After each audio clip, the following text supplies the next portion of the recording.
درېیمه نښه واورئ چې په ټولنه کې مسلمانانو زکات تاوان وبولي. تاوان مغرم دا د غرامي و خسارې څخه ده چې کله زکات تاوان وګڼل شو چې خدای بیا د روژې میاشت راغله، بیا به زه په دوکان کې ناست یم حساب و کتابه کوم، بیا به دا څونه پیسې رسېږي، 2 لکه روپۍ به په زکات کې ورکوم.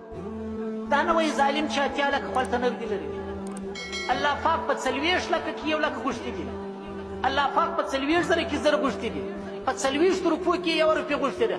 حکیم الامت سه مولانا اشرف علي تانوي رحمه الله فرمایي چې الله ته پر سجده سي چې داسې نه دي کړي چې نه 10 ورکړه مسکین ته یې وګرځوه، بیا به څه کولی کوي که نه کوي. نو مسلمان خو د هغه ته وایي تر ابراهیم علیه السلام ښه ځوانې ابراهیم علیه السلام ته الله پاک وفرمیل چې زوی حلال کړه.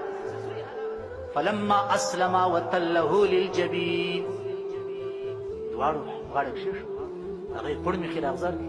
ونادیناه ای یا ابراهیم، موږ د اسمانو د خواږه خپل حقیقت صدقت رؤیت کامیاب